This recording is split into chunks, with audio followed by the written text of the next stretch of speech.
finding some leadership qualities on that young Immortals team. Squad, yeah. But 3-1 versus 1-3 with a very dominant game 1.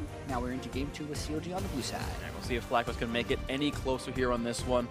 As we start up with Champion Select, and FlyQuest not yet banning Aurelion Sol, but a lot of similar things that are kind of Logic Gaming. Another blue side LeBlanc ban, Kennen banned out by CLG. It has been Valve's most played.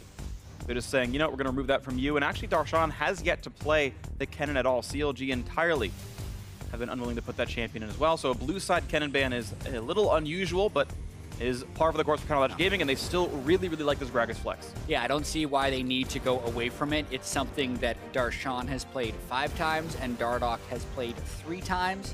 So, what is that? 8 out of like 12 games or Roughly, something. yeah. They're picking it, and that doesn't count the games it's picked against them. So, really want that Gragas on their side, and they get it. They are going to get it. I'm looking at the stats right here. Yeah, they've played 12 games now. You're right. That's the numbers here. Onto this one, Caitlyn going to be maybe the early grab here on the FlyQuest side. Certainly a strong champion. Can suit WildTurtle pretty well. And FlyQuest statistically have actually done pretty well in the bot lane, but they only went equal in one where they maybe should have had the push lead. Varus, Zyra probably should put the Blitzcrank under turret. Didn't really happen though, honestly. They didn't get much lead out of that bot lane, and so maybe with Caitlyn it goes a bit better. Yeah, and it's such a power pick, it feels like, in the North American LCS. It's also something that WildTurtle has yet to play this split, and he hasn't been able to be a lane-dominant AD carry for a really long time. So I can see why they do it. They definitely want to keep it away from Stixxay, who basically brought the pick back into prominence back in MSI of 2016. Yeah. So good to deny it from him, but we wonder if WildTurtle can make use of it. And also the question could even be, does he care that much about the champion? Gonna go actually on the Ashe this one, not go Xayah into a pretty hard matchup. Of course, this is still the overpowered Doran Shield patch 7.11, so you can get away with almost anything against Caitlyn and still survive it, but it will be opting into an entirely different playstyle. Ashe, Karma gonna be the bot lane here. Certainly good laners in their own rights, but when a lot of people were crediting CLG with, you know, the reason they're doing so much better is Aphromoo doesn't have to play Karma every game, he's like, no, we're still gonna play Karma. Yeah, I almost want to say I think this is going to be a switcheroo. There's a chance. Even though Huhi hasn't played Karma this split, it's still quite strong with the current patch, Athene's patch 7.11, that still has the 20% cooldown reduction and health regen on the passive to just try and bully a mid lane. But it could be another one of these things that CLG leave matchup specific, because for all we know, their solo lanes could already be locked in, or they could just throw 2 totally new solo laners out there, throw Gragas in the jungle and Karma in support. So CLG with as flexible of a draft as possible early on. Absolutely the case. All we know is that Ashe could be a support. Likely. Yeah, Zyra. So we're going to see what comes through here as the bans come in. A mid lane ban, a mid lane ban. FlyQuest certainly need a top laner and a mid laner. Their solos to be grabbed up. Counter Logic Gaming get to counter pick one or use the Gragas at it and have to blind pick the other pretty much no matter what here.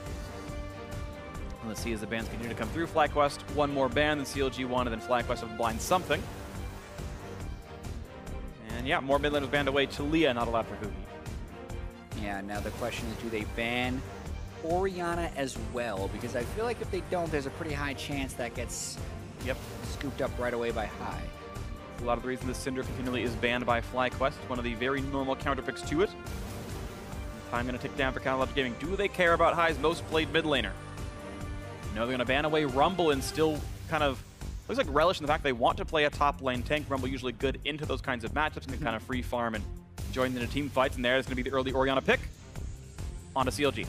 Yeah, we knew it was going to happen. I mean, CLG also generally knows it's going to happen, but they're okay with that pick. It's not like High has found incredible success with it. 2 wins, 3 losses so far. It's better than their average win rate, to be fair. True. You know, as far as contrast with the rest of FlyQuest's ability to win games, it hasn't been great, but not really that important. It's also, stats with a sample size of 5 are not the most compelling as well. Yeah. He has never played Ashe all split. How could he do this? Yeah, I mean, it's not like there's been much change between Orianna in spring to summer to playoffs. So even with 22 games, his win rate's about 41% on it. So it's his most played pick, but not a super successful pick for him. Yeah, definitely agree. In this one, Renekton going to be the pick here for Counter Logic Gaming. Blind pick in a top laner. They're going to put Gragas back again into the jungle. This time around, not going for the Jace. And now to pick their last thing, he pressed the letter A and went around with it. Ahri going to be the pick into Orianna. We've seen that one plenty of times right here. Seems to be pretty common to play the Ahri on that side of the matchup. And CLG have put their lineup together. Who's going to counter the Renekton? It's going to be Jarvan in the top lane for balls. Yeah, really like Jarvan in top lane, especially with stuff like Galio or Orianna in the mid lane that can combo with his Cataclysm really well. So I do like the team fighting that FlyQuest has put together. When I look at CLG's composition, it's still a good composition. There's a bunch of playmaking on it, and Darshan can still try and get that lead in the top lane. The only thing that's a little peculiar is Aphromoo's Karma, right? We've seen them have so much more freedom with Aphromoo, Rakan, or Blitzcrank, or Bard. None of those things are banned away this time, but just against Caitlyn, I guess, doesn't think he can make those same type of plays and is just going with the push lane. That's what they want to, yeah, exactly. Have a push lane priority. It's going to be a very interesting 2-on-2. Pretty close matchup overall, and Karma in general is a team fighting champion, so it does match up with what Ahri wants to do as well, which is get into those 5-and-5s and engage them. So we'll see if that comes through nicely for CLG. Changing up styles a little bit. Maybe they decided, you know, we're getting early leads. Let's have a more aggressive comp where we can dive into them or something, you know, have some extra tank stats with a melee top laner. I don't know what the call was, but it's the comp they want to run. They had options. They went for this one here with the AShe Karma in the bottom lane. Counter Logic Gaming and FlyQuest heading into game 2 right here. 3-1 versus 1-3 match records so far. FlyQuest, the 4th place finisher. CLG 6th from the spring split. CLG having a good summer so far into this one. Darshan credited for a lot of this power so far, and on the Renekton going to be some more, you would hope for his sake, lane dominance in this top lane. And the AShe Karma bot, we'll see how well it can go to get ourselves into game 2 as FlyQuest hope to tie up the series in this BO3, or we'll see if CLG can make it 2-0. Here we go. Absolutely, and we talk so much about the spring to summer roster change of Dardoch, but we pretty much never touch on WildTurtle going to FlyQuest from TSM, and how Altec was essentially the 6-man AD carry and is now, I believe, moving over to be a 6-player AD carry for Team Dignitas. So the idea with WildTurtle, and everyone is really happy about the idea, is they play so aggressively, they make quick calls. WildTurtle will fit in so well, much like when he was on Immortals and they were super aggressive and he got first team all NA LCS AD carry in the spring of 2016. But it hasn't been the case because the whole spring split, they've been getting pushed in. Yeah. Wow, and he's actually going Doran's Shield Caitlyn, which is almost never the case. She's one of the few champions that actually still goes Doran's Blade. Yeah. But Karma AShe is a strong lane, so exactly. I can see it against the Karma being the right choice because I think you would actually lose your lane pressure if you end up getting poked out too much by AShe Karma. Sure. It's interesting. Also, even going Warlord's Bloodlust is a bit atypical as well, especially since Caitlyn normally buys double Zeal. You kind of want some more attack damage in the build. Whatever. Either way, it's a very defensive setup here, and it's going to be a lot of lane power. I mean, these are the best options you can get for the laning phase, and if your power is all in laning, if it's really what you want to win, that is the optimal choice for that. Yeah. One thing I like with Warlord's Caitlyn, and I think I saw Apollo doing this when he had that hard carry Caitlyn game, is once you get the double Energizer build, which is Infinity Edge with Static Shift and Rapid Fire Cannon, you're having that basically 800 range auto attack, which then speeds you up because your Warlord procs, and that kind of allows you to get back into range for a stronger team fight, which is what I like about it, even if it's a little less damage. Yeah, Rapid Fire Cannon definitely has good synergy with Warlord's Bloodlust, and again, you expect to see that out of the champion. And we'll see what comes out of this one. Raptor start for both of these junglers. Looks like pretty minor leashes on each of these sides. Moon and Dardoch now both starting in the red buffs, and they may go to opposite sides of the map as a result. We'll have to see. Darshan seems to have the slight early push lead against Balls. Getting the last hits here, and next minion means level 2. And we'll see if he finds much of a trade there with that one. A little bit more poke at Aphromoo, and level 2 is going to be after 3 melee minions here in this wave on the bot side. Neither of these lanes really have much all-in power, just means maybe a bit more poke comes out of the Zyra. And we're actually going to get all the farm right here. It's actually FlyQuest who have missed out pretty severely. Only getting 8 of the first 12 minions. CLG aimed for perfection so far. Moon gets revealed by a hawk shot, so now you can really easily surmise the entire jungle route. They actually know it had to have been Raptor's red-blue. That's the only way to get 8 CS in level 3. And on the go as more trades in the bot lane. Nice headshot by WildTurtle. Heals up. Out he goes. The Flash Cocoon, though, he knew he was on the bot side of the map. Why is Huhi on the bottom side of the lane? First blood comes through.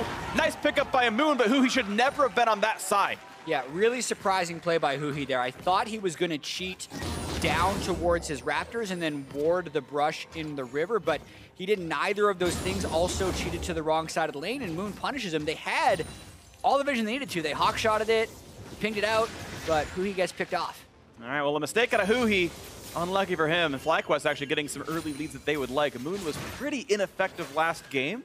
Certainly out-jungled by Dardoch, but this time around gets himself a nice gank. Lands a stun, lands the first blood, and the kill went through onto Moon himself, so he's got to be the one to snowball this. Yes, it did, and the Elise can do that, especially against things like the AShe or the Renekton when they have the Jarvan up in the top lane, things that can combo off of his CC. Good damage on Aphromoo. Night popped as well, maybe a bit premature. He wasn't quite in death range, but it's more damage on him, and we're starting to see that the priority on lane prowess from WildTurtle Lemonnation is paying off for themselves. Now Stixxay going to be a bit alone under turret as Aphromoo is recalling. Yeah, and Moon's going for the big play as well. We mentioned trying to snowball the game, boosts mobility immediately, upgrades his refillable to a Hunter's Potion as well. So he will be full health for the ganks. Might just try and make a repeat on Huhi here, but now there's a flash discrepancy, so much harder. Yeah, that's true of the case in this one. Here we go, looks for the Plague, gonna land the Charm, flashes away, looks for some damage, has to come in for Dardoch, but a ward sees him, and Moon says, I'm not gonna go for that play at all, let's just get away from this one. Huhi down 2 summoners for the attempt, and gets some damage in a high, but trades almost equally anyway. Now Dardoch shrunk down to 2/3. Cocoon's gonna land onto him, bit more damage to follow through. Moon really wants this one. 200 HP left on Dardoch. The trades continually being won by FlyQuest. And here comes the Karma gank and the flash to get the damage across, but he can jump right over the wall. Repel gets away from this one. Another Charm, actually gonna pull Cleanse out of high. Very aggressive set of jungle paths right here, and Moon has Smite. He can play for this. He's gonna get it.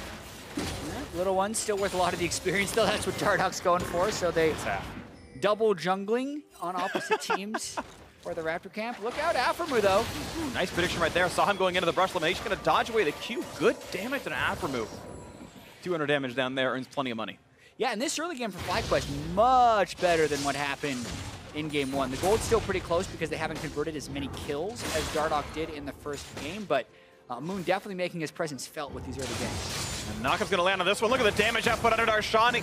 Yeah, flash out of wouldn't have killed, so good preservation by Balls not to burn the summoner spell. Now Darshan still has TP, so it's not gonna be that catastrophic, but Balls can maybe freeze a little bit here with how big the minion wave is. Yeah, well, Balls had gotten the buy off with his Doran, with his basically 3 items he had to Darshan's just Doran shield. He will be flashless, but because they both burn TP, he's going to be able to shove this right into the turret and kind of reset the lane. It's just he's much more vulnerable to a gank now. The case, and we'll see if Moon can get to this side of the map. His Krugs are available. There are camps to clear, but for now, the Moby's Rush Elise is going to clear on his bottom side. Right now, the farm is pretty far apart between those two, some of that being the Raptor's steal. But the gold, despite the first blood, only 100 apart. So Dardoch has actually farmed 300 gold more than Moon has, making this game a bit closer. Still 500 lead for FlyQuest. Some of that credit goes, of course, to their bottom lane with a 7 farm lead right there.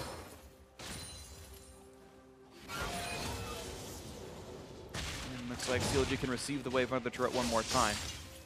Looks like a better recall actually came out of Stixxay, oddly enough, because BF's sword on the losing side of the lane is surprising against Pickaxe. He managed to get better items. This means WildTurtle took an earlier recall. Also, remember when Lemonnation used that smite onto, or sorry, the ignite onto Aphromoo, it does switch the lane pressure around once Aphromoo can reset the wave. He's able to potion back up. It wasn't so bad for him. Now, top lane continues to trade. FlyQuest, though, still holding on to the 700 gold lead. Feels pretty good for them. The Jarvan into the Renekton has been holding pretty nicely. Darshan out of potions, has to rely as a kit for sustain. Balls just chugs his last corrupting potion flask as well. We'll see what comes in as Dardoch looks to make for a lane gank. Shouldn't have been seen, no one pinged it. They're trying to call Moon's shot again here, knowing that it's a flashless Renekton pushing up. I wonder if they're being a little too obvious about it. Not much to lose, only his red's up. So it wouldn't be too bad, and thankfully for him, Moon's not on his side of the map. Arrow's gonna land, there's the stun right there. A lot of damage on Lemon, forcing the flash. Nice play by Stixxay. Yeah, Aphromoo doesn't get in range to ignite, but they do get a flash no heal out of WildTurtle. Dardoch's still up here, but there's no Elise to be found. And again, there's only the one camp. There's not a lot of time he's losing. Now he's going to land the body slam. There's the engaged stun, and he tries to predict with the explosive cast, but Balls waits it out or was stunned or one of the two, but either way, the prediction this time around doesn't go right for Dardoch. Yeah, it might have been Darshan chaining the stun, but it could have been rather clever there. Either way, Balls gets out of there, it doesn't have to flash, but teleport down, and since no Elise did show up, they're just expecting Elise to not be there. They might get this turret or a lot of it. And this time around, Moon finally gets the read and says, okay, he's still not wearing a red buff. There's no way he cleared it with how long he stayed up in the top lane, and he can take away this entire bot side jungle. But 3 jungle camps is not as good as first turret right here. Dardoch making the call to stay top lane to say, you know what? Moon's probably getting rid of this all, and they're going to get just enough damage that even with that minion dying, they should knock this down. And a big chunk of gold, 375 apiece into the top lane. CLG ties up the gold. Yeah, and to be fair for Dardoch, he doesn't need to call the counter gank there because a level 7 Renekton lives for the 2v2 with his jungler. So as long as they can get the jump on 1 or 2 people, they're most likely to end up winning right there. So they just end up going for balls, they get the large amount of brass off, and they take down the turret. And Moon actually doesn't go for the entire jungle clear just yet. He's going red buff into a quick Cloud Drake pickup. I would generally value Cloud Drake higher than Raptors myself, but we'll see if he can get more out of this one. But Moon actually going back to his own jungle, because he went Mobies and he went Hunter's Potion, doesn't have a Sight Stone instead. Like, you can see a Tracker's Knife being an item for someone like a Gragas, as you're seeing literally right now for Dardoch. So Moon with no deep wards doesn't actually go for any other jungle clears, doesn't take away Raptors, doesn't take away Krugs. Again, Cloud Drake's still fine, but unable to actually take more of the camps away from Dardoch. Yeah, so goal between the junglers themselves is going to stay really close. Since the first turret gold was shared between Dardoch and Darshan, it's going to help them catch up. Also got to point out the builds changing between the games. 2 games in a row, Dardoch's played Gragas 2 different jungle enchantments likely to be found. When they have the Jace top lane, they have a huge damage dealer in the top lane, therefore they wanted to tank out of their jungler.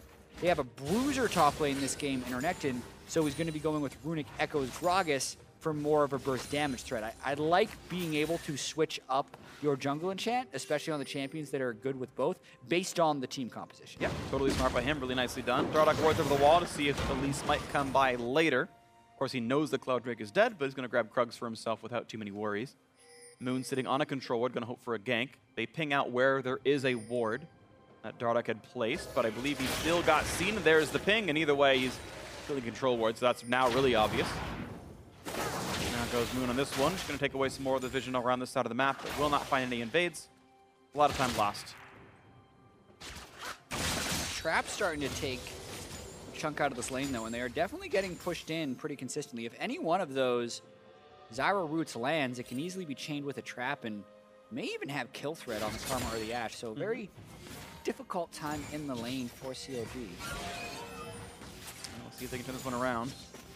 Right now, it's just farming with a pretty close number. It's -5, and you can see the Turtle's not yet going for turret auto attack. So it's very, very small chips coming out of the turret, just by a few minion autos.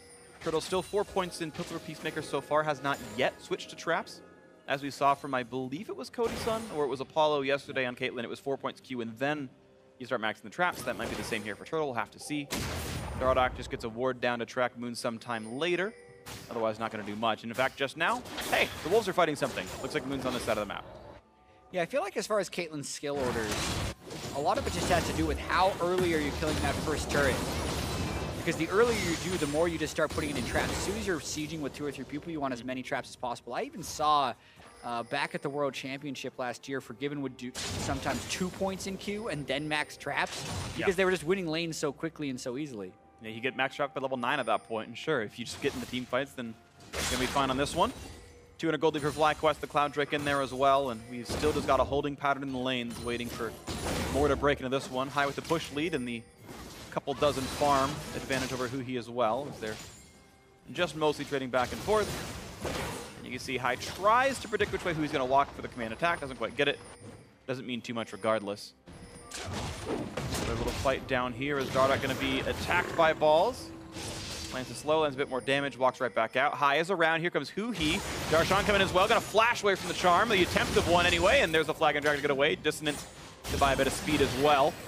Aphromoo going to fight back after fighting Moon for a short time. Of course, Elise wins that fight, so Aphromoo is pushed out. Still good testing, but that is dangerous. Early smite, but no skill shot steal. Yeah, lots of really pokey skirmishes here where no one really wants to fully commit. I mean, Huhi himself is sitting on 2,500 gold, High's hitting on 2,700 gold, so neither of those mid laners are really strong enough to go for a play. Priority in laning phase pays off for FlyQuest, so even though it was maybe a bit weaker in the late game, it doesn't matter here. In this case, Doran's shield and Warlord Bloodlust means turret goes down. Here comes maybe a top lane dive as They're going to pop the ulti in with Darshan. He's going to land the empowered stun. There's body slam and not explosive cast just yet. Cataclysm comes across, jumps back out of turret range. Going to stay safe for now. They switch, aggro's back in. There's the kill picked up for the flash to keep them all safe. CLG really couldn't have played it much better. Out they go.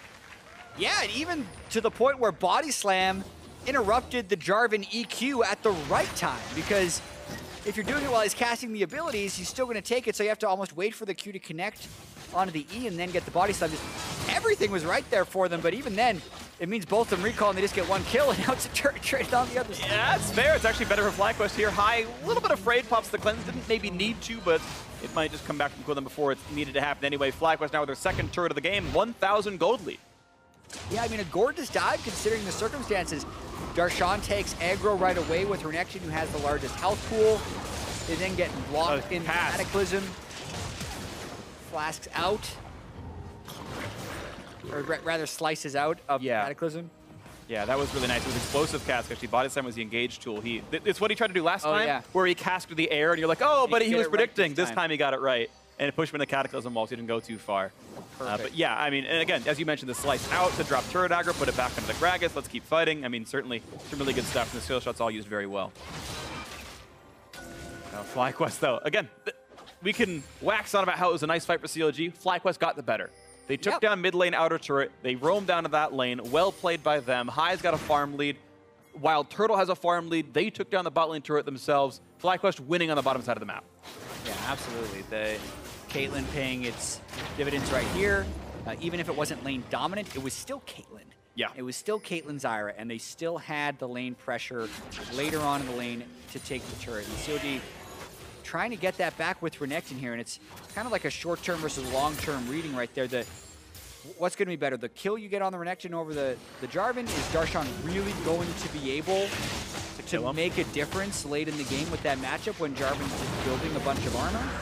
Versus that mid lane, which will make a difference later in the game, as well as have a larger upfront gold. So far, so good. A little bit of play on this one. Shotgun going to hit only on a support who he has one more charge. The ulti comes in for the dive. They're going to land the stun onto Zyra as well. Flash for almost nothing. Lemonnation likely to lose his life, but actually able to walk away with it, so that's worth it. Now, meanwhile, a counterattack trade as Moon dives in with the rest of the squad, and Balls picks up one.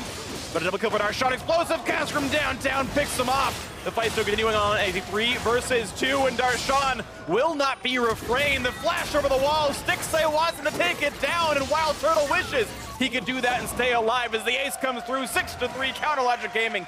Smash that fight +3. That'll make a difference in the game. Yeah. For sure. The ace they get right there. Now that there's 4 kills on the Renekton, it'll make a difference. Triple kill and 2 assists in that engagement, plus the Rift Herald off the back of that. What a massive fight for CLG, and it all starts with Huhi. He lands the charm, and then the shockwave only hits Aphromoo. The AShe arrow then combos, and it becomes an all-out brawl. Notice Darshan did get into the fight about 2 seconds before Balls did, and they burnt everything on the support Karma. That leaves Stixxay healthy enough to stick around. Balls could have ulted either the Karma or the AShe right there when this fight gets close. They get the big-time stun onto WildTurtle. The flash follow by Stixxay. Dardoch with the discipline to not steal the kill from Stixxay. Very strong right there. Gives Stixxay his first kill of the game. Yeah, rough stuff right here out of FlyQuest, though. They had the lead coming into this one. They had won through several of the lanes, but then certainly great plays at a Counter Logic Gaming, aggressively going for the one. Now it's going to be the shot, but picks off a kill, though. The charm is coming across, not going to land the arrow, but maybe it's enough to keep him alive. Huhi forced to cut away, 5 HP left on him, runs away from Moon. Can they find High, though? He's flashless, stun going to land for Darshan, who looks like the needle has moved enough. That Renekton is gigantic, and Moon can't get the damage out of Dardoch, Runic Echoes or not, so Counter Logic Gaming winning another fight despite Aphromoo being picked up at the start. Yeah, and it's definitely not through lane that Darshan's getting fed, but the extended skirmish team fight he's having right now is a level 11 Black Phreak Renekton is huge, and Rift Herald is going to be taking that turret easily. Not even a problem for that one. We'll see how much of the tier 2 they can get. Wow, the flash. But, ooh, that was nice by Balls. The actual ulti keeps his teammate alive, holds the front line as long as he can, but he's running out of health. Damage still coming through. One more shot. Stixxay takes him down with the volley. A little bit of damage into that. Yeah, almost some damage more there, but hey, kill comes through and Rift Herald holds the line. And with that, only a 600 gold lead for CLG. That kind of goes to show all the big things that FlyQuest was taking earlier on in the game, but CLG really coming in here and trying to make some big plays. Aphromoo gets well ahead of himself on the Karma, gets blown up by High at the very start of that fight, but then the rest of the team can come in for a really chaotic end. Absolutely the case here. As you mentioned, the gold only 600-700 apart right now. We'll see the reset. We'll see the item comes through. We'll see those start filling into the inventory. And I want to see if CLG wins these fights even easier now once they have this gold lead instead of the 1,000 or so deficit from before. Turret's still actually negative. FlyQuest have managed to continue doing good things. Top lane Outer has fallen a little while ago. Outers are all dead from CLG. So global objective-wise, FlyQuest actually doing pretty nicely with the double cloud and the 3 turrets, but CLG have team fought better. We'll see if that script can be flipped later on. The Shockwaves have not yet found the targets, and Huhi, meanwhile, gets found himself, and just a dance out of Dardoch lets Huhi get the kill the rest of the way. Aphromoo gets an assist for the shield, and that's a tilter. Yeah, dangerous level of kill giveth over to Huhi there, because Huhi was going to get his command attack up pretty soon there, and that might have been enough, but either way, flash burn out of WildTurtle in the top lane for Darshan's ultimate, and CLG starting to put the pressure on. It was rough for Turtle. He had one lane, but in the earlier chaotic team fight we saw, he walked in, got no assist, and just died to Renekton's stun. Sees Darshan again, flashes away from Renekton's stun. It's been a rough situation for Turtle. He's been almost powerless in some cases. We can watch this high fight now. Yeah, just look at the vision, though. When we saw the entrance to that fight, there was not a ward on that side of the map where Huhi is, so he's not able to safely go out for that minion wave, and CLG makes the run with the right time. Nice play by them, the 3 of them making it all happen. But now FlyQuest looking for maybe a turn play here. 1,500 gold certainly within grasp if FlyQuest can make the mid-game shot calls here. A much closer game than game 1. It took CLG 35 minutes in the first one when they had a gigantic lead in the first 15. And we'll see what FlyQuest can do with this minor deficit. They've still got that Lemonnation Zyra, his most played of the split by far. Hawkshot sees there's no shenanigans just yet. The Baron had spawned. Nice stun, but there's not a lot of follow-through. It just means a couple of slivers of gold in for Lemonnation. Yep, and then the ward clear by the rest of CLG. Another 90% kill participation early game for Dardoch, even if it didn't start as well as the last game. Some key items being picked up, though. Rapid Fire Cannon for WildTurtle, Hurricane for Stixxay.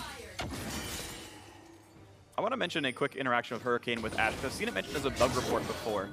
When you have the rapid-fire multi-attack thing going on from Ranger's Focus, it actually just continually splits up your damage, and each little bolt will find a new target. So you can slow like 7 or 9 people or something with a Hurricane. It splits the damage appropriately, so you do like 1/9 of the damage across the targets. But there's extra synergy with AShe and Hurricane the designer wanted to put in to get even more slows to kind of guarantee that you're landing Frost Shot on as many people as possible. Yeah, it doesn't guarantee that you kill the 3 people that are closest to your the 2 people that are closest to your primary target, but it does do what you just talked about there. So interesting interaction. And you keep your primary target damage. It doesn't remove your primary bolts. You still get the full first target damage. But that is why Hurricane is so common on AShe.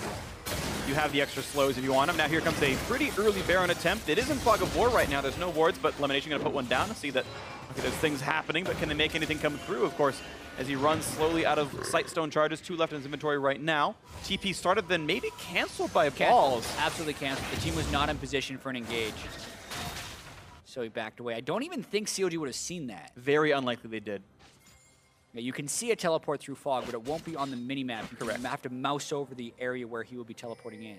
And there's almost no chance that happened here, so it's incredibly likely CLG don't know that's the situation, and they'll continue to play like they have as they expect there to be a Jarvan teleport at some point in the map, unless someone's a soothsayer.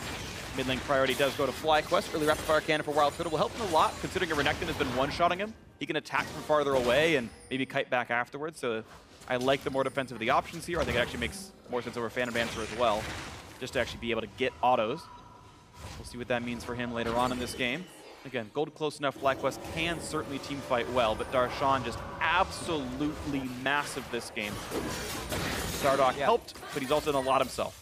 Yeah, and Darshan can team fight on this Renekton. It's a bit of a misnomer that Renekton has to be a split pusher. He can be a good split pusher, but he gets so much health from his ultimate, even with this build as well, with Titanic, Hydra, and Black Cleaver. I mean, he's sitting at 2,500 health, and then Dominus gives him an extra 500, so he's very, very hard to kill in team fights, and can take on 2 to 3 people at a time at this stage in the game.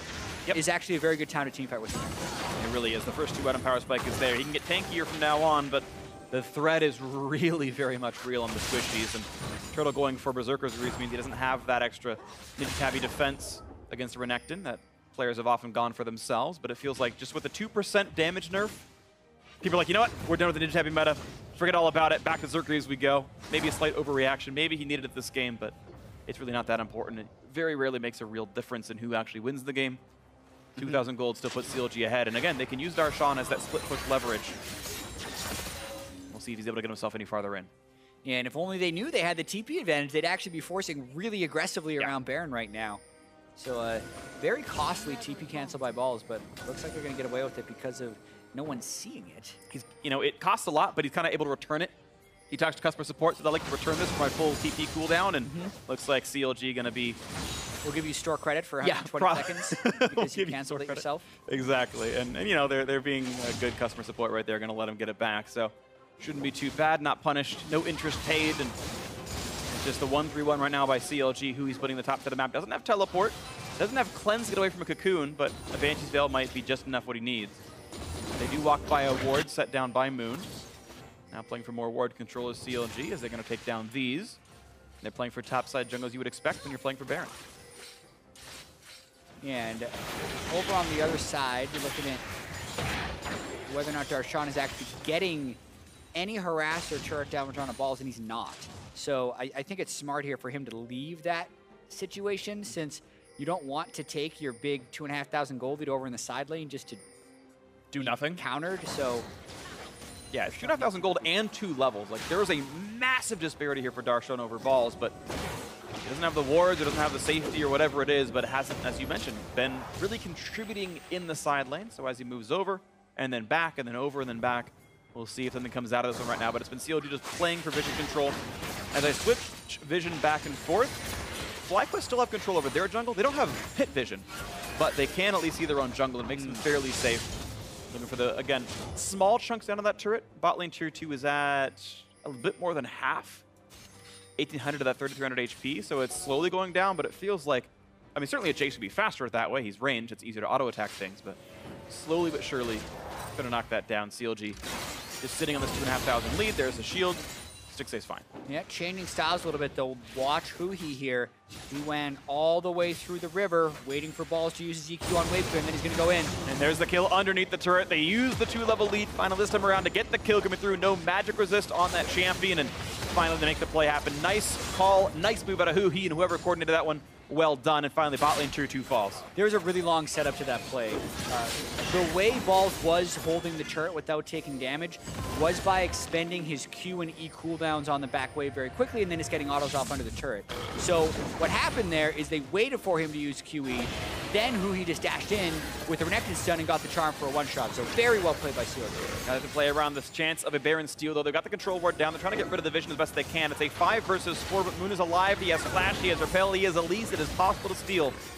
Zyra will put down for vision, and they are pretty much out of options. Huhi waiting in the wings, looking for WildTurtle. He is in Fog of War, and CLG hoping for, there's the everything, and Turtle does get away with it, though. The QSS, time well enough, explosive cast brings in Elise. There's nowhere much for Moon to go. His life bar is waning, but he's going to be all right with this one. A quick summon, heal, quick shield, and here comes Balls in the back line, forcing him flashed out. EQ over the wall, but he is by himself alone. The team not there to follow up. Huhi going back in, cutting back and forth. 2 kills picked up, as Turtle goes down high, makes it a 3rd death, and now there's just a couple of squishies left alive, and a double slow comes in for the volley. Flash away for Moon, and Lemmonnation's got nowhere. He's got no kingdom left. He's bad. Insurgents come in, take it away. The Lemonnation has fallen. A new government here to rise up as CLG look for Baron again. And if you're FlyQuest Phreak, you've got to hit your skill shots. Balls flashes in, EQs the air, and then tries to ult, but doesn't have the burst because he hasn't reduced their armor with his Q or knocked them up with the E and Moon. They see him. The lone survivor. This shouldn't be much for him to do. Here's the Renekton. There's the explosive. Okay. But with the Repel down, he can't get over. His flash is down, the cone is down. He can't steal. There's no possible way. The skill shots actually don't travel over walls, so Moon could not steal. And Baron actually going to be last hit successfully by Darshan. What can't he do this game? No assist for that one, but Huhi on a rampage. Can't die? No, he hasn't died yet. He can do everything else in this game. Watching this play one more time. So much patience right there. There is a QSS, but they blow so much damage on the WildTurtle, he can't be involved in this fight. And then they're actually pretty low, and with that shockwave catching Dardoch, you really wonder if he's going to be able to stay in the fight. But after this, Balls jumps in as Jarvan, misses the EQ, which is why he doesn't have the burst. Then the flash in by Stixxay's AShe at the end of this one really allows Huhi to flank around the side and get those kills. And there's the kill on the final one. So yeah, that was the 4 for 0, and it was very close, but it was a good juke by Aphromoo to not be knocked up and not be taking any damage away from Ball. So 4 times the kills, CLG. A slower start, but the same lead they had in the previous game. We're almost 30 minutes in, and they've got almost everything they need. Just not as many Drakes, but an Inferno coming up in 15 seconds means they're going to pause on the siege and grab that as soon as possible. And it looks like no matter what, when they kill it, it's going to be Elder Dragon next spawn, pretty much right at 35 minutes. Yeah, And these if are they the... need it, These are the most frustrating Drake spawn games where you're winning the early game and you're like, yeah, man, we got Cloud Drake, a cloud and a mountain. I'm so happy about this. And then you lose control of the game and immediately it's an Infernal Drake the other team gets. And now they have 8% more attack damage and ability power bonus than you do. Yeah. It happens. Yeah. You lost control of the game if you wanted to get the Infernal Drake, but... Yeah. Well, yeah, I mean, that's part of it as well. But you're right. If those were Infernal Drakes, maybe they control it a bit better. Cloud Drakes, I think, pretty weak early. And I will admit, as much as I love Cloud Drakes, Infernals are stronger. Yes, they are. And CLG getting the better one now that they have. Are you sure? Are they? I mean, so... I'm still skeptical. So... I don't know if you're partially trolling, but there was a nice analysis piece brought up by Tim of Oracle's Elixir, who basically did an analysis essentially on what causes wins, and Cloud Drakes were actually second best, but Inferno was first. Mountains were actually overrated by players and was actually had the least correlation with winning games. So Mountains may be a bit overrated, but either way, yes, Inferno super strong, Cloud better than you think, and either way, CLG better than you think maybe as well here in this one. 16-4 in kills, up 7,000 gold, looking to siege down the mid lane. Yeah, and they still have so many ways of initiating. Aphro is maybe dead. Oh no, he doesn't have flash. He's just gonna die. Oh, he's gone down, and a WildTurtle guns him down in broad daylight. Oh, there's traps behind me. Is there a way to these traps? Maybe if I just keep running for 10 seconds, I will find the way out. Ouch. That's a whoopsie right there. That's a little awkward, but still to get top lane turret for it. What a trade of objectives. Aphromoo baited the team over to the mid lane. They could do no wrong. Oh, man. I almost want to replay that. That was really... Either way, they're going to try and keep their split push pressure up, but they don't want to get engaged on without a Karma to help them. Basically delaying their push. They might try and dive anyway. Here we go. Oh, there's the body slam. Goodbye. Kill picked up. 4v5. They don't need Aphromoo. QSS doesn't mean too much. Doesn't flash away. Shrug it by some time. Doesn't matter, though. 2 kills picked up underneath the turret. Knockup is through, though. They're going to take down Huhi if they have the damage, and they do. But the trade is there on the balls. The body slam that follow through. They're going to knock this one down. High is gone. A double kill once again for Darshan. 9-0-4. He is unkillable. And that was 4v5 as well. I mean, Aphromoo was gone after getting soloed up by WildTurtle, so CLG playing with a ton of confidence. And Darshan is out of control this game on the Renekton. And still Dardoch having a good game himself. It just feels like it's flasher from Darshan. Certainly some good stuff out of the Gragas, wearing a Fnatic jersey on his skin. He's got a championship cup in his arms, and maybe CLG headed for it this split. That's a bit of a wrench we're going to see as they go for the Nexus kill right now. Darshan is ignited. He's taking a third shot, and he's going to die. The Immortal is down, and Darshan is going to lose his life. And looks like there's not enough time to win the game now, as they're going to clear out the minion waves and just walk away. But a turret for a kill, not too bad. Very Muff is down. Stixxay is actually massive as well. 3,500 gold is inventory, as well as the 3 items he already has purchased. The teleport in, though, trying to turn this around. Oh, it's a 4v4 as Moon is dead, but missing Darshan. Maybe better. There's the chase down. They picked up one. Stixxay trying to kite away. He's got the light too, but it's not enough as Balls does pick up the kill, but he's going to lose his life for it.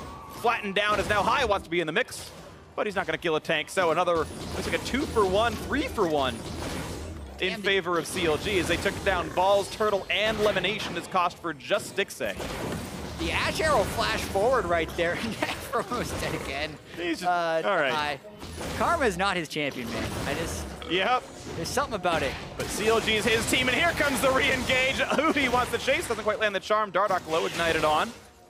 And it just kills at the end. They're just giving us championship scores. They're giving us fantasy points. Shout out to everyone who picked up members of CLG. They're going higher. They really are. They lead the league in kills, and I think that's going to continue with the way they play. They also have a bunch of deaths, usually, but this game only 9, so keeping it in single digits for now. 6-1-11 on, or 6-1-13 on Stixxay rather. I mean, everyone on CLG here is going off. They are absolutely huge in this one, and it's a matter of time till they close one out. 2 minutes until they meet the record from the previous game they played, which is 35 and change. 33 in a little bit right now. We'll see if they wait for Baron if they try to close it out. Only one negative turret remains, but there's still inhibitors standing on the other sides of the map, and CLG relied on triple inhib last time. We'll see if they do again. Team respawns, Stixxay level 17, sadly now has a death, and it's now only Dardoch. Unironically, the former Immortal who has not died in this game. His only died, was it once on Gragas this whole series as well? I mean, yeah, I believe he died. He died twice, I think. Yeah, I think he has 2 deaths. 0-2-9, something like that. Still playing exceptionally well. Even the predictive ultimates early on onto the Jarvan. It's fine. Trying to set up the waves as well. You can see they're pushing in the top and the bottom lane right now. Darshan about to reach an inhibitor turret. FlyQuest would want to initiate right They can see all 5. Darshan is free to push this turret down right now. The rest of FlyQuest have to run back to their base right now, and of course CLG going to try to keep them company.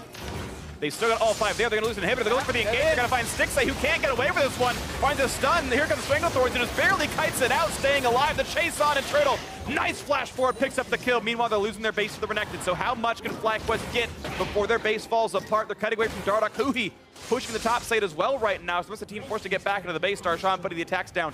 2 turrets for a kill on Stixxay sounds worth it for CLG, but WildTurtle, red buff on. He is angry. Not going to get more of those Aphromoo backfills. The lane keeps Darshan healthy. Yeah, I think overall worth it for CLG, but a very dicey situation they're playing with there when they're against a Jarvan and Orianna without Flash on their AD carry, with very clearly showing both of their solo laners and teamfight threat in the side lane. So good call by FlyQuest to go, but they really need to get more than one.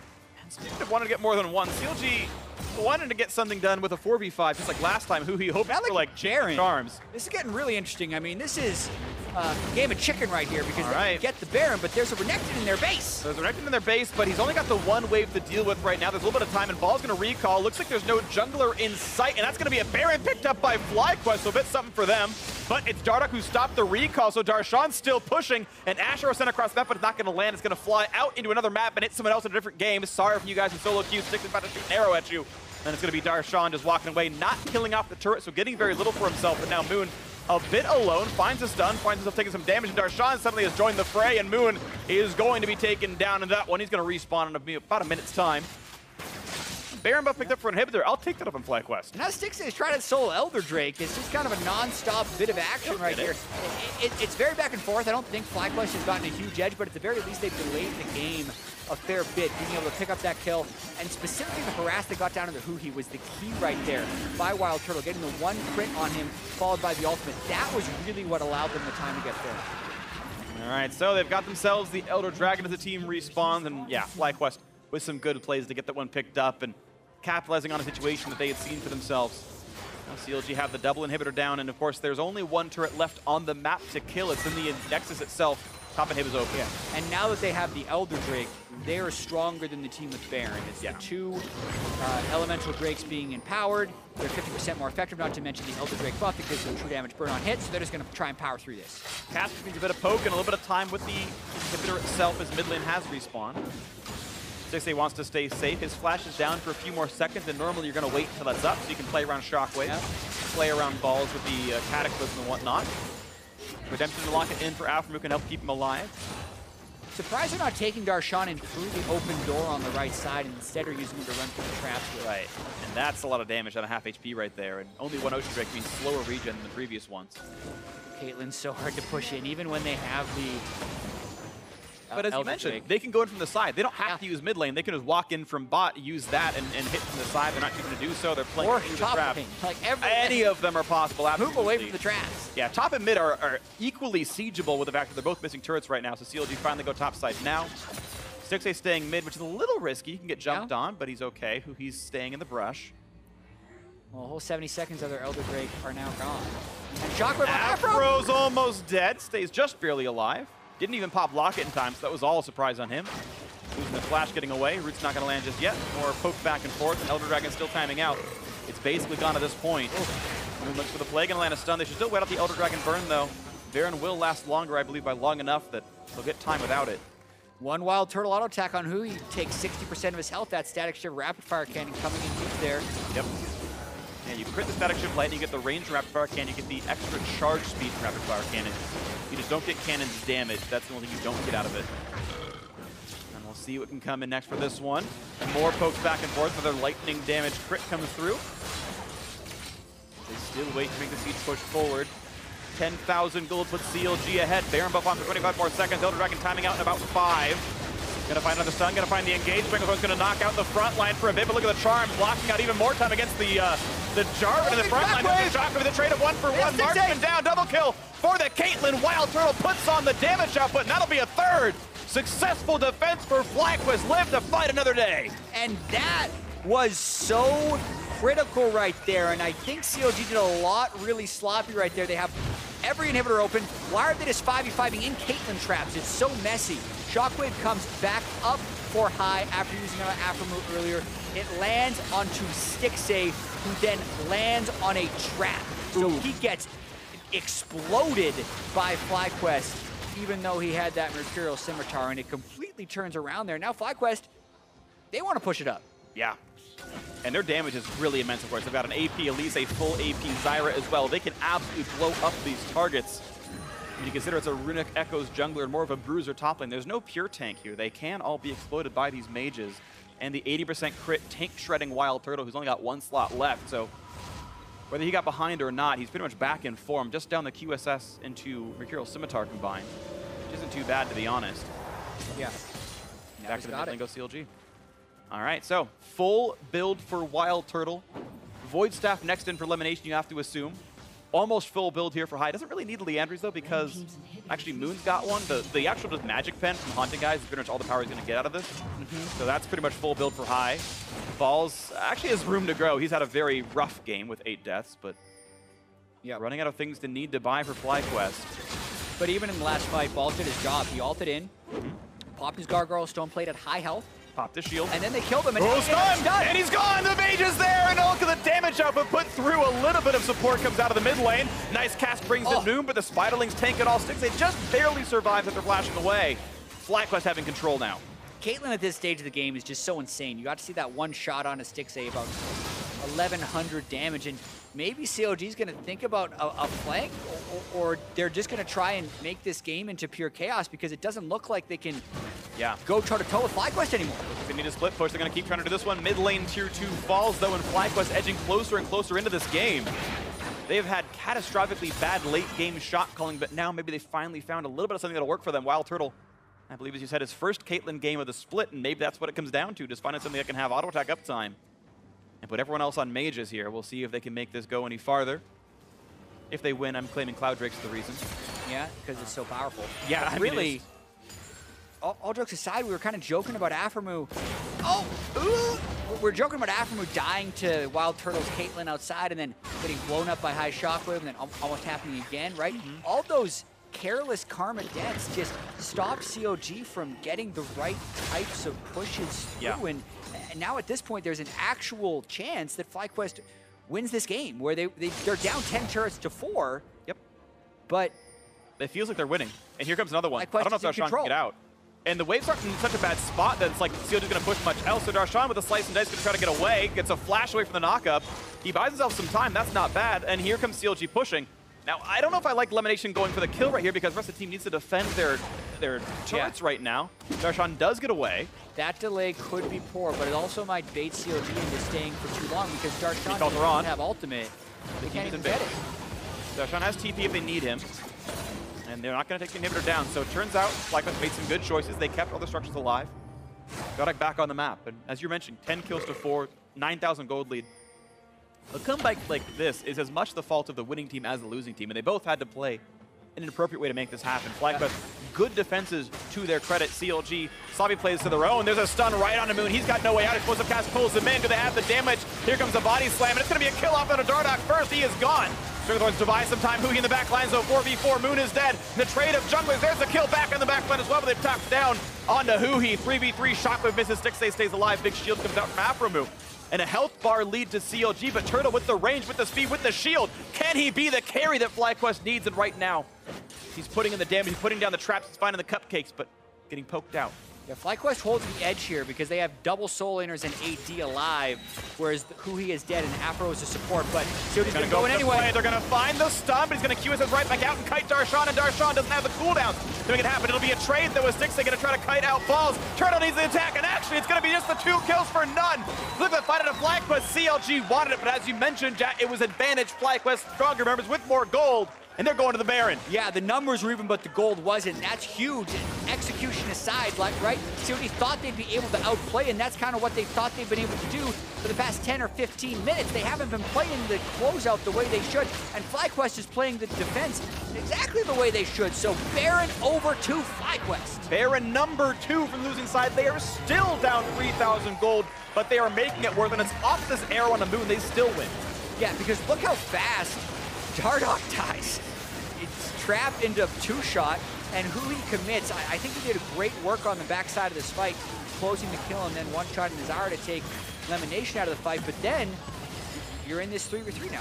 What do? If you can't get the clean initiation on high, who has cleanse, or WildTurtle, who has QSS, you need to back away. They're not tracking the cooldowns right, because Darshan's stun is effectively meaningless aside from the damage against these players. So he's even got the Orianna resistances on him when they go all in. And they're gonna look for another play right here as the repel comes up and down for Moon. Not gonna find the kill just yet. A stun onto the front liner though. Balls should be fine with this one. Has the Randoms, has the stone plate. And honestly, I feel bad for anyone from CLG who wants to tank. There are 3 mages on FlyQuest side. Lemonnation has 300 ability power and 51 magic pen and a void staff. And he's the support. Yeah. How you gonna itemize against all these champions right here? WildTurtle cutting through the front line as well, and here comes the attack now onto that Nexus turret. FlyQuest still riding strong. You can see 2,000 damage crits on minions with a headshot. That is not champion damage to be clear, but still, down goes the inhibitor. No charm quite gonna land for Huhi. And it's now 100% crit for WildTurtle. He's sold his boots. He's got himself 110% crit chance. Fenrir adds into the build. 6-4 and 4. His damage output should be off the charts this game. It will be, but the critical mobility he will lose here. He's getting the move speed off the Warlord's procs, but I actually don't like Shockwave! Afro's got a shield and he's dead! WildTurtle picks him off.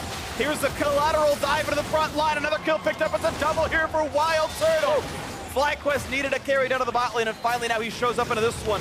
Still seated now for bot lane. Tier 2, a flash at a moon to stay away from the charm. A stun and a Huhi means not too much. Bot lane's gonna fall. A charm is on a turtle. Oh! Nearly goes down. A good locket shield comes out, I believe, from somebody. Huhi just barely staying alive. Finally picked off, but more kills coming across. Darshan trying to pull his weight, but it is the ace for FlyQuest. 3v0 with 30-second long death climbers in the mid lane they go. Oh man, we talked about these games being a little bit bloody. 53 kills, and FlyQuest on the brink of losing the series come all the way back to force a game 3. And they're gonna do it. The gigantic comeback is there. FlyQuest, the power of Cloud Drakes and belief in themselves, wins game 2, tied the series. And oh my goodness, this is the team that reverse swept CLG in the spring playoffs when everything felt entirely in the side of CLG. And a reverse sweep in a best of 3 doesn't quite feel as epic, as epic in any way. But when you're down, what was it, 10, 12,000 gold in this game, and then you're winning the second game, boy, that's a momentum shift, because CLG did do a lot of things wrong towards the end of that game, and WildTurtle did do the carrying down the stretch. Yeah, he did highest damage in the game. Stixxay was second place to him, but certainly big performances there, absolutely. And you got to give hats off to WildTurtle, who had some really, I'm going to say, unlucky fights. His first death, he walked in, instant stun to a Renekton, and just died from basically full HP. He didn't get to auto attack more than once. And maybe you don't join that fight, but at a certain point, you're a little powerless, and with a giant fed Renekton, it is so hard to play Caitlyn against someone who can one-shot you. Yeah. But the peel was, and the thing is, there's no locket, there's no redemption. The Zyra built full AP. He's almost on his own with this one. High gave him a couple of command protects, but Turtle, by the end of it all, was able to kite back. 9 kills, only 4 deaths when you're on the losing team. When the other team has 30 kills and you have 4 deaths, that's not too bad. Yeah, towards the end, I think the Orianna shields were playing much more around him, but the beginning of it was just this monstrous Renekton who eventually fell off and was outscaled by the 8-death Jarvan, honestly. Those cataclysms with Gargoyle Stormplitter afterwards were huge for FlyQuest. Just crazy comeback. Crazy comeback indeed. Great win by FlyQuest. Now for a deeper dive into that series-tying win, let's hand it off to Dash and Mark. in the NA. Thank you very much, gentlemen. A very interesting game. Another game in which CLG gets out to a very oppressive early lead, and yet somehow FlyQuest is able to mount the comeback with many big defensive stances in terms of 5v5s. But what do you make of that?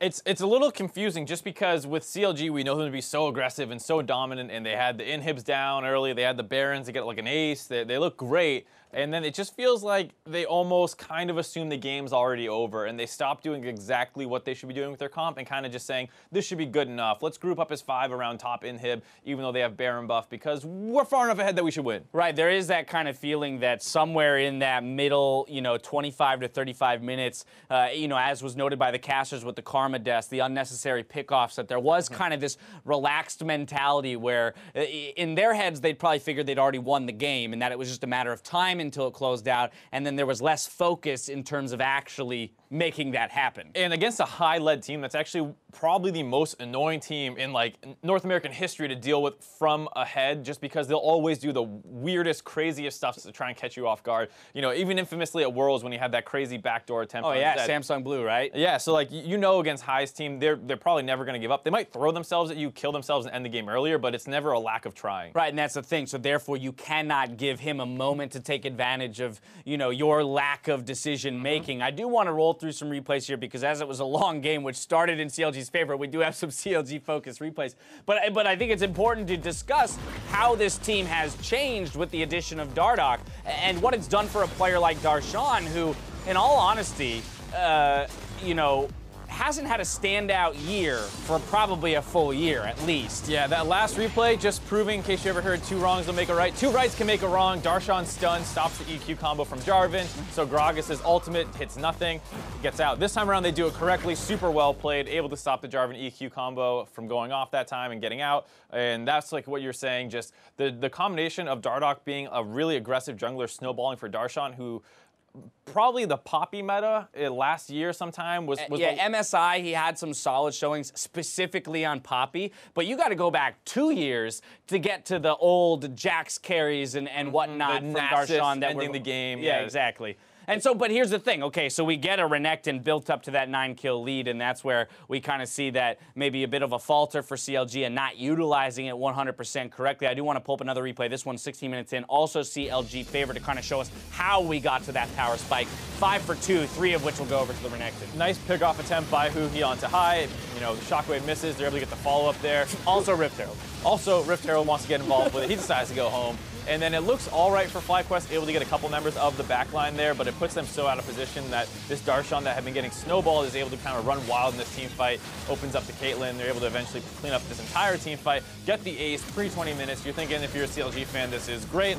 Darshan's out of control again on an early game champion. This should be pretty much cleanup duty from the rest of this game. I mean, so much so that I actually circled CLG as the victors of this game well before the game ended, assuming that it would end that way. And that's where I have to say that if we're going to attribute anything to this FlyQuest squad, it's got to be resilience, right? And it's got to be the willingness to make plays even when behind and find inventive ways to stay in it. And then specifically looking at WildTurtle, who you see on your screen now, I mean, on the Caitlyn, we got to talk about, again, the perfection in terms of positioning and play in those later stages of the game to really carry his team to victory. He got to the point that Caitlyn's tend to get to where if you slightly misposition or get chain CC'd for more than a second, he'll rip off a couple headshots and almost instant kill you. And you saw the front line of CLG not being true tanks necessarily, like you see in the old hyper tank days with Maokai and stuff. So this Caitlyn, if you get trapped, you're going to die very, very quickly, especially when combined with an Orianna. Right, you either have to eliminate her immediately at the outset of the fight, or it's probably not going your way. And again, we saw that 43 minutes into the game. This is a CLG-initiated fight off of the AShe. Great, we're going to get this first kill, but WildTurtle completely ignored. Yeah, look at that. Dardoch there just instantly ripped apart by the side of WildTurtle. Nets in aggressively onto the Renekton. Huhi comes in the backside, and Turtle's mostly safe. Flashes in aggressively, want to make sure he secures that kill.